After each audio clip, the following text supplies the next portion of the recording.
Can I ask a question? It's all of a sudden because I have Sure. 3 meditation teacher here. Yeah. Oh, So it's, what is the most important thing you think to teach meditation to Sini? me first? Okay, but for me, if I choose one, then number one important thing is, you have to answer first. For what? Enlightenment or what? Just general? Okay, general. General, yeah, let's say Number general. one is honest to yourself. That's very important. As a meditation teacher, Absolutely, yes, still, yes. Honesty is very number one important. Consciously, we think we truly contribute or we teach them, but actually it's not. It's not meditation. It's not like we teach something. We just help them, help them to realize who they are, what they have fundamentally, and how much they are precious. Those things important. okay. And next, Next, Johnny B. the number one thing. Now, is this the first thing or the most important thing? I would probably say I would give a different answer for both.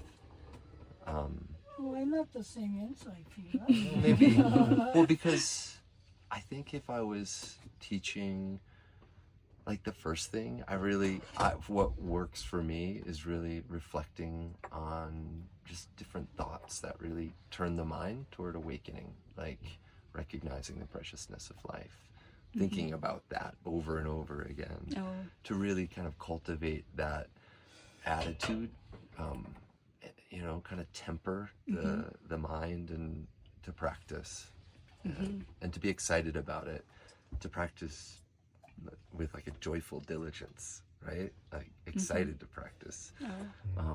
And I think that takes really those thoughts that are kind of like the preliminary practices of turning the mind towards the first thing that came to my mind when you asked that question was Buddha nature, because that's exploring that topic, I think, is very beneficial to people that just have such we all, so many people have a limited, reduced view of themselves, and to be able to just recognize that our minds are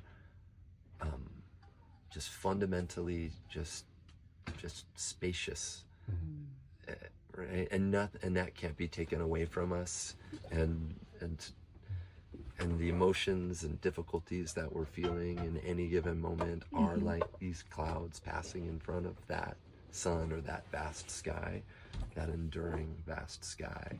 So to explore Buddha nature and to touch some sense of that enduring spaciousness that is our root, I think is important.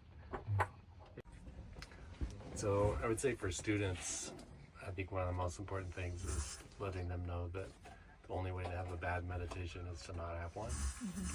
And so I really stress the importance of establishing a practice and starting short duration if they need to. 10 minutes is too hard, just 5, because I find that building in the consistency can then eventually lead to just expanding it.